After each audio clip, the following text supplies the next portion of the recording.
Hello students. आज मैं English medium 9th का इंग्लिश पार्ट 2 जो है वो का चौथा chapter the kingdom of fools के बारे में बताने जा रहा हूँ। उसे आप ध्यान से सुनिएगा। जैसे इसमें दिया है, it is believed that fools are so dangerous that only, यानी ये सत्य हो गया कि जो पर्सन फूल होते हैं या मूर्ख होते हैं वो वास्तव में बहुत डेंजरस होते हैं। Only very wise peoples can manage them, उसे सिर्फ बुद्धिमान व्यक्ति ही उनसे सुरक्षित रह सकते हैं या दूसरे को बचा सकते हैं।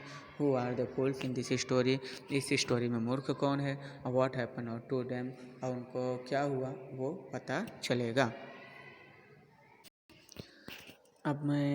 हेलो विद्यार्थी मित्रों, मैं आपको ये स्टोरी पढ़ के बताता हूँ कि आप इसे ध्यान से देखिएगा कि इसमें क्या होता है, कैसा है, वो सब पता चलेगा आपको।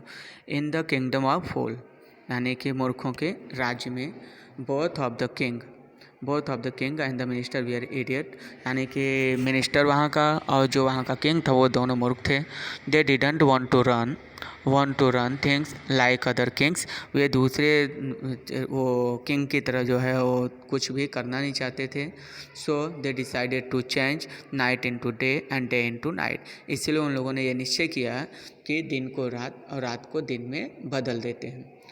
दे ordered that everyone should be awake at night, सभी लोगों को उन लोगों ने मतलब अपने राज्य में उन्होंने ये घोषणा करवा दी कि सभी लोगों को अब रात में क्या करना पड़ेगा, जगना पड़ेगा। Till their field and run their business only after dark, and dark होने के बाद ही लोग अपने खेतों में काम करेंगे और बिजनेस करेंगे।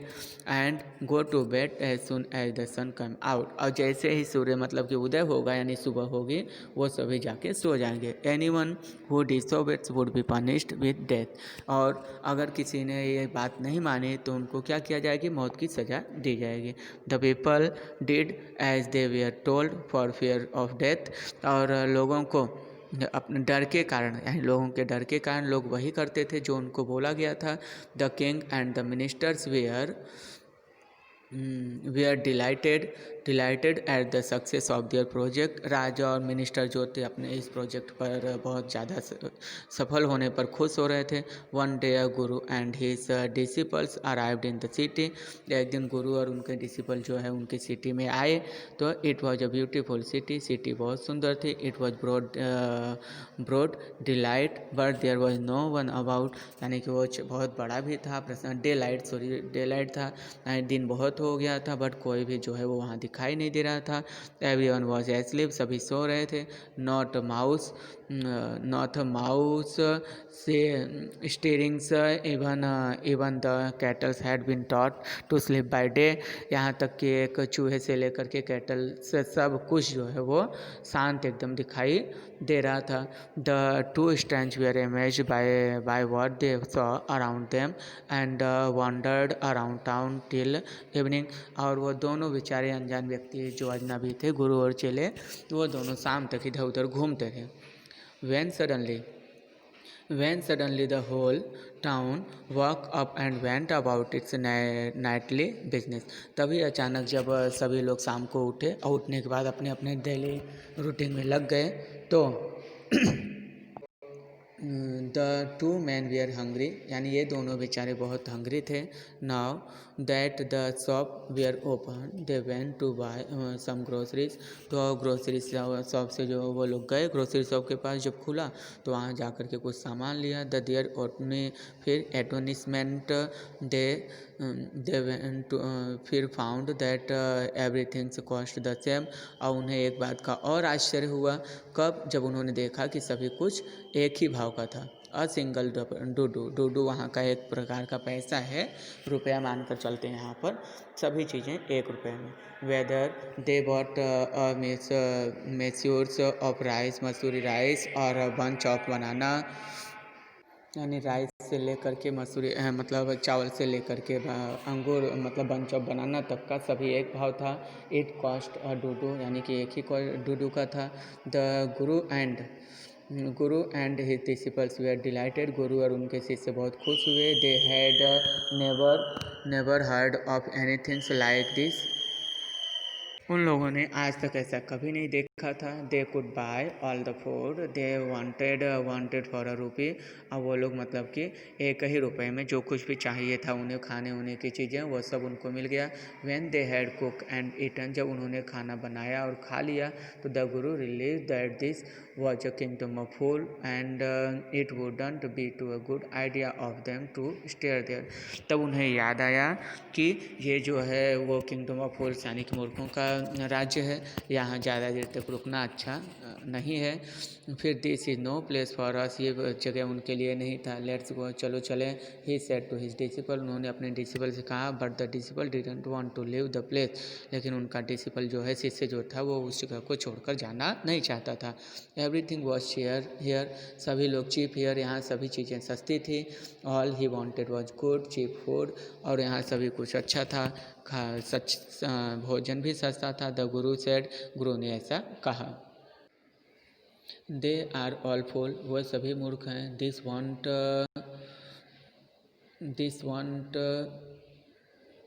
लॉस्ट वेरी लॉन्ग, ये समय ज़्यादा देर तक नहीं चलेगा। फिर and you can't tell what they will do to you next, और तुम ये सोच भी नहीं सकते हो कि आगे नेक्स्ट टाइम में आगे तुम्हारे साथ क्या हो सकता है। But the disciple wouldn't listen to the guru's wisdom, लेकिन गुरु की बुद्धि को डिसिपल ने नहीं माना। ही वांटेड टू स्टे, वो वहाँ रुकने की जिद करने लगा। The Guru finally gave up and said, गुरु ने वास्तव फिर अंत में उन्हें मतलब आशीर्वाद दिया और कहा, डू व्हाट यू वांट, यानी करो वही जो तुम्हें सही लगे। आई एम गोइंग, मैं जा रहा हूँ। And left the disciples stayed on at his feel every day, और फिर मतलब कि उन्होंने गुरु को छोड़ने के बाद वो प्रतिदिन जो है वहीं रुक करके खाने लगा। Banana and ghee and rice and wheat and grew fat like a straight side फिर सेक्रेट बुल, यानी कि और थोड़े ही समय में वो ये सब खा खा करके मोटा हो गया, एक बैल की तरह हो गया। वन ब्राइट डे, एक दिन के समय, a thief broke into a rich merchants house, एक चोर जो था उसने क्या कर दिया, यानी कि मर्चेंट के घर के ईंट को तोड़ दिया। He had made a hole in the wall and sneaked in, और चोरी करने के लिए उनके दीवार में एक होल बनाने लगा। And he was carrying out his लूट, और अंदर चेन करने के बाद मतलब होल करने के बाद वो वहाँ से सामान को लेकर बाहर निकलने लगा। The wall of the old house collapsed on his head and killed him on the spot, और वो घर का जो दीवार था वो बहुत पुराना होने के कारण वो गिर गया, ढह गया, और वो वहीं पर मर गया, उसके सर के ऊपर गिरा और वो वहीं पर मर गया। His brother ran to the king and complained, उसका भाई जो है राजा के पास गया और उसने शिकायत की। योर हाइनेस, महाराज, when my brothers was pursuing his accident straight, मेरा भाई मतलब कि एक एक्सीडेंट में फंस गया या मारा गया। a wall fell on him and killed him, एक दीवार उसके ऊपर गिरा और वो मर गया। his merchants is to blame, और उसने मर्चेंट पर ब्लेम किया। he should have built a good strong wall, उसे मतलब कि एक अच्छा और मजबूत वॉल बनाना चाहिए था। you must punish the wrongdoer and compensate the family for his injustice, यानी कि उसे और उसके परिवार वालों को क्या चाहिए था, अब न्याय चाहिए था। फिर द किंग से, राजा ने कहा, जस्टिस विल बी डन, न्याय जरूर मिलेगी। डोंट वरी, चिंता मत करो। And at once summon the owners of the house, और इसके बाद जो है राजा के कहने पर उस घर के मालिक को बुलाया गया।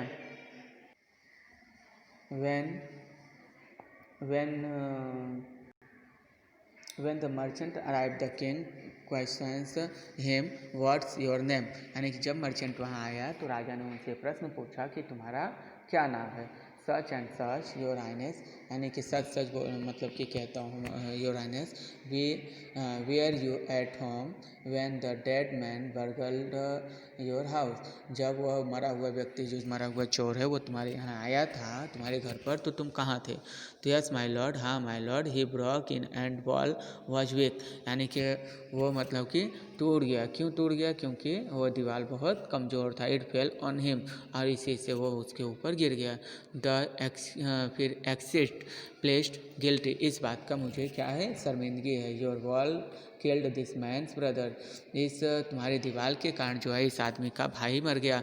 You have murder the man, तुम एक खूनी हो। We have to punish you, हमें तुम्हें सजा देना होगा। Lord said the helpless merchant जो है वो हाथ जोड़कर उनसे माफ़ी मांगते हुए कहा, I didn't put up the wall, मैंने दीवार नहीं बनाई। It's really the fault of the man who built the wall, यानी यह तो जिसने दीवार बनाया है उस व्यक्ति की गलती है। He didn't built it right, उसने उसे सही से नहीं बनाया। यू शुड पनिश हिम, आपको उसे पनिश करना चाहिए। हु इज़ दैट, राजा ने पूछा कौन है वो।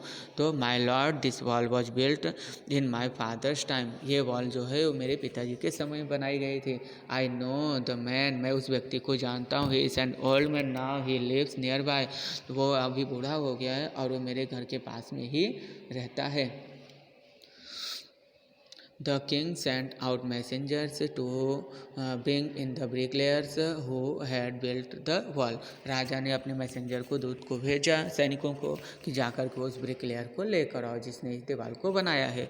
They brought him, वो लाया गया, tied hand and foot, उसका हाथ पैर पकड़कर उसे उठा लाए।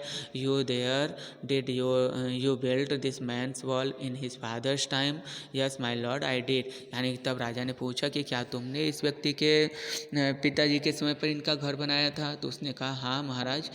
फिर व्हाट काइंड ऑफ वॉल से is this that you build, आपने किस तरह से ये दीवार बनाया था। It has fallen on a poor man and killed him, कि एक बेचारा गरीब बेचारा जो है उसके नीचे दबकर मर गया।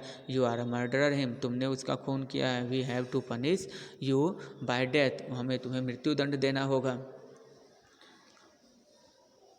Before the king could order the executions, जब तक किंग जो है वो अपना फैसला सुनाते, द पुअर ब्रिकलेयर्स प्लेस, उनसे माफ़ी मांगने लगा। Please listen to me before you give your order, और कहने लगा कि आप कृपया अपने ऑर्डर देने से पहले मेरी बात सुन लो। It's true I build this wall and it was no good, ये सच है कि मैंने इस दीवार को बनाया था जो सही नहीं था। But that was because my mind was not in on it, मेरा दिमाग उस समय वहाँ पर नहीं था। I remember very well a dancing girl who was going up and down that street all day with her ankles jingling, and I couldn't keep my eyes or minds on the wall I was building। और फिर उस समय जो है मुझे आज भी याद है कि उसमें एक डांसिंग लड़की जो थी वो उस जगह से इधर उधर, रास्ते से इधर उधर आना जाना कर रही थी, और उसके पायल की छनकार जो है मेरी आँखों और दिमाग पर इस तरह प्रभावित हुआ था कि मेरा ध्यान जो है उस समय दीवार बनाते समय नहीं था। और शायद इसीलिए जो है फिर you must get their dancing girl, तब राजा ने पूछा तुम तो ज़रूर से उस लेडीज़ को जानते होगे, उस डांसिंग गर्ल को। तो उन्होंने कहा I know where she live, मैं जानता हूँ वो कहाँ रहती है। यू आर राइट, तुम सही हो। द केस डिपेंड, यानी केस काफ़ी आगे बढ़ रहा था। We must look into it, it is not easy to जज सच कॉम्प्लिकेटेड केस, यानी कि ऐसे कठिन परिस्थितियों में जो है यानी किसी को जज करना आसान नहीं होता है। Let's get that dance when ever see is, यानी कि जाओ उसे लेकर आओ जो वो जहाँ पर कि डांस करती हो या जहाँ रहती हो। The dancing girl now an old woman, अब वो एक बूढ़ी महिला हो चुके थे। कैम ट्रेम्बलिंग्स टू द कोर्ट, उसे पकड़ करके कोर्ट में लाया गया। Did you walk up and down that street many years ago while poor man was building the wall? Did you see him? Yes, my lord, I remember it very well। यानी तब राजा ने पूछा कि क्या तुम उस दिन जब यह बूढ़ा व्यक्ति जो है या गरीब इंसान जो है वो घर बना रहा था, तो क्या तुम उस दिन बहुत ज़्यादा अप डाउन करती रही थी और क्या तुम इसे जानती हो? तो उसने कहा हाँ मुझे याद है, अच्छी तरह याद है। So you did walk up and down with your ankle jungle, तो इसका मतलब तुम स्वीकारती हो कि उस दिन तुम अप डाउन कर रहे थे और आपके पैर जो है वो बज रहे थे।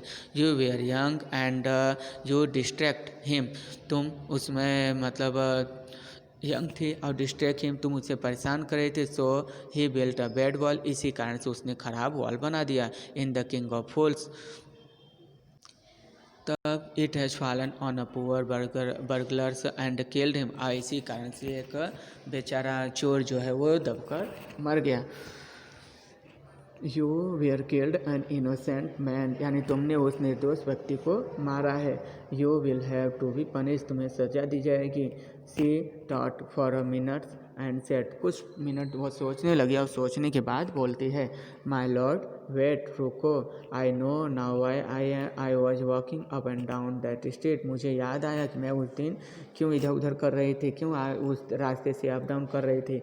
आई had given some gold to the goldsmith to make some jewellers for me, मैंने अपने लिए गोल्ड स्मिथ को कुछ गोल्ड दिया था, मतलब लेने के वो ख़रीदा था। ही वॉज अ लेजी स्कॉन्ड्रल, वो एक आलसी व्यापारी था, आलसी सुनार था। He made so many excuse said he would give it, यानी कि वो अलग अलग प्रकार का बहाना बनाया करता था, इसीलिए नाउ एंड मतलब कि and he would give it then and so on all day, इसीलिए सारा दिन मैं उसी के पीछे मतलब पड़ी हुई थी और उसी का चक्कर लगा रही थी। He made me walk up and down to his house और डजन टाइम, और मतलब कि दर्जनों बार उसने मुझे मेरे घर का इधर उधर का चक्कर लगवाया। That was